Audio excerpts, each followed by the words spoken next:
Alamin wassalatu wassalamu ala ashabi anbiya mursalin Sayyidina wa maulana Muhammadin wa ala alihi wa sahbihi ajmain amma ba'du.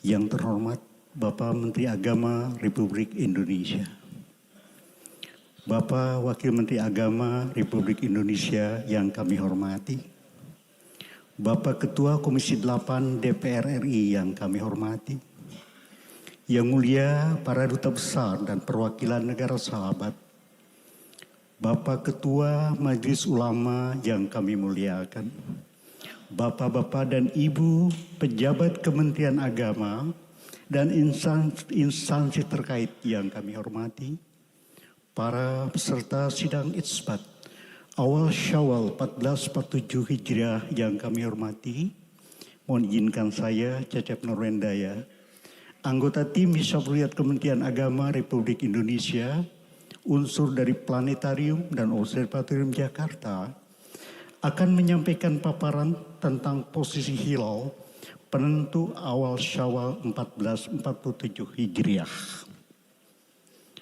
Bapak-bapak dan Ibu sekalian yang kami hormati, data posisi hilal penentu awal bulan Syawal 1447 Hijriah di wilayah hukum Negara Kesatuan Republik Indonesia. Hari ini adalah hari yang sangat menentukan. Pertama adalah hari hisab, hari istimewa, hari ru'yah, sekaligus hari isbat penetapan tanggal 1 Syawal 1447 Hijriah. Bapak-bapak dan Ibu sekalian, sebagaimana kita ketahui bahwa periode rata-rata fase bulan 29,53055 hari. Hari ini adalah tanggal 29. Tanggal yang menentukan apakah secara hisab dan secara ru'yah besok sudah memenuhi kriteria awal bulan Syawal, ataukah kita harus mengistiqmalkan, menggenapkan bulan Ramadan menjadi 30 hari. Baik, saya akan mencoba membahasnya dalam paparan. Yang pertama adalah kita coba melihat peta, bukan elongasi, kita ketinggian dulu. Pertama, peta ketinggian hilal saat matahari terbenam Kamis 19 Maret 2026 Masehi, penentu awal bulan Syawal 1447 Hijriah. Konjungsi terjadi pada hari ini Kamis 19 Maret 2026 secara dunia pukul 01.23.23 Universal Time atau Greenwich Mean Time. Tinggi hilal adalah posisi bulan relatif terhadap horizon pengamat. Tinggi ini sangat mempengaruhi penampakan hilal, ketampakan hilal. Mengapa? Karena sangat dipengaruhi oleh cahaya syafaq atau cahaya senja. Kalau tingginya rendah, hilal pun sulit teramati. Semakin tinggi, semakin memungkinkan hilal teramati. Karena pengaruh syafaq semakin jauh dari horizon, jauh dari ufuk, itu semakin melemah. Tinggi hilal di wilayah daratan dunia, kita lihat di sini. Mohon maaf.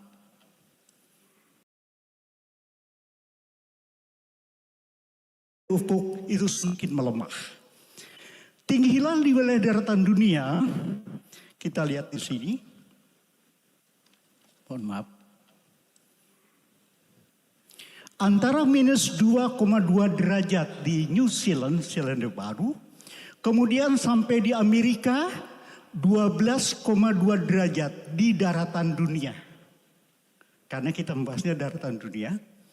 Kemudian kita lihat di sini, nah dari sini kita bisa membayangkan, berarti sangat mungkin ada 2 hari yang berbeda mengalami satu Syawal di dunia ini. Mengapa? Karena tingginya yang di sini sangat rendah, di sini sangat tinggi. Itu baru ketinggian. Yang kedua adalah yang mempengaruhi bagaimana hilal tampak atau tidak adalah elongasi atau sudut elongasi. Elongasi adalah posisi bulan relatif terhadap matahari. Ini sangat penting. Bahkan secara astronomi ini lebih penting. Kenapa? Karena tidak terpengaruh oleh lintang pengamat. Ya. Nah, elongasi ini menyebabkan seberapa besar, seberapa tebal atau tipisnya hilal. Semakin jauh jarak matahari ke bulan, elongasi semakin besar, maka hilal semakin tebal. Dan kalau hilal semakin tebal, maka memungkinkan dapat terlihat atau dilihat. Elongasi geosentrik adalah kesepakatan yang dipergunakan di Indonesia, bulan, di wilayah daratan dunia antara 3,4 derajat di New Zealand sampai dengan 15,1 di Amerika. Nah, jadi semakin terbenamnya matahari terlambat, maka bulan pun bergerak di matahari menyebabkan elongasi semakin panjang atau semakin besar. Lalu baik kita lihat, betulkah hari ini terjadi konjungsi geosentrik yang dikenal sebagai ijtima?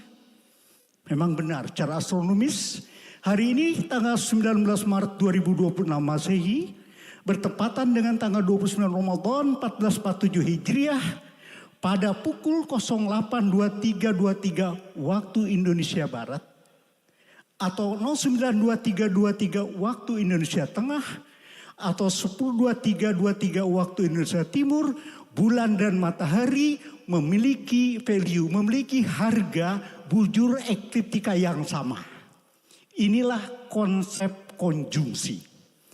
Namun ternyata bulan berada di sebelah utara matahari sebesar 1 derajat 4517 detik atau sekitar 1,75 derajat di utara matahari. Menyebabkan menjelang Syawal ini tidak ditandai oleh gerhana matahari. Kenapa? Karena memang ada lintangnya, lintang ekliptika. Baik, saya coba menunjukkan bagaimana dengan di Jakarta, posisi di Jakarta saat ini. Pada saat matahari terbit di Jakarta, pukul 05.5701 ada yang mengatakan hilal belum lahir. Ya, kenapa? Karena ijtima belum terjadi. Ijtima akan terjadi pada pukul 08.23.23 WIB. Ada yang mengatakan umur hilalnya 0 jam. Hilal adalah anak bulan. Ijtima adalah menyatunya bulan dan matahari tampak dari bumi. Jamaah menyebabkan terbentuknya hilal. Lalu pada saat matahari terbenam di Jakarta, pukul 18.0358, tinggi hilalnya 1,95 derajat. Masih cukup rendah. Umur hilalnya 9 jam 40 menit 35 detik. Ini hanya 2 dimensi, hanya tinggi saja. Tidak membahas, tidak menggambarkan elongasinya. Tapi dengan tingginya 1,95 dipastikan elongasinya juga tidak besar harganya. Baik, mohon maaf. Oke. Nah, baik. Kita coba bandingkan posisi di Jakarta 18 Maret kemarin 28 Ramadan saat terbenamnya matahari, bulan sudah terbenam terlebih dahulu sehingga tinggi bulannya negatif minus 9,07. Dan kalaupun kita melihat ada yang memotret, nah kita lihat bentuknya pun sabit tua dan telungkup. Ini nggak boleh, hilal telungkup nggak boleh. Kenapa? Kalau telungkup berarti matahari ada di atas. Nah ini kita lihat kemarin. Lalu hari ini ijtima minus 1 hari wajar negatif karena sehari sebelum ijtima. Hari ini yang menentukan 19 Maret 29 Ramadan 1447 Hijriah, ijtima terjadi 08.23.23, tinggi bulan di Jakarta 1,95 derajat. Jadi secara astronomis masih di bawah 3 derajat, masih rendah. Bentuknya sabit muda miring ke utara. Mengapa? Karena tanduk dari bulan itu sendiri, sabitnya itu miring ke utara karena bulan letaknya berada di utara matahari. Dengan fraksi iluminasi 0,20%. Lemah. Kenapa? Karena mata awam yang umum dapat melihat hilal itu dengan 1%. Ini jauh, lemah sekali. Kemudian besok, nah ini tanggal 20 Maret ya, kita lihat tinggi bulannya besok sudah 12,52 derajat, besar sekali. Kemudian fraksi iluminasinya 2,47. Besok itu mata orang awam pun mudah melihat bulan. Syaratnya kalau cuaca cerah, tidak ada awan. Nah, kita lihat di sini. Sengaja ini 29, di sini tidak dituliskan. Kita menghargai dan menunggu sidang isbat penetapannya dulu, baru ditulis apakah ini tanggal 30 Ramadan atau tanggal 1 Syawal.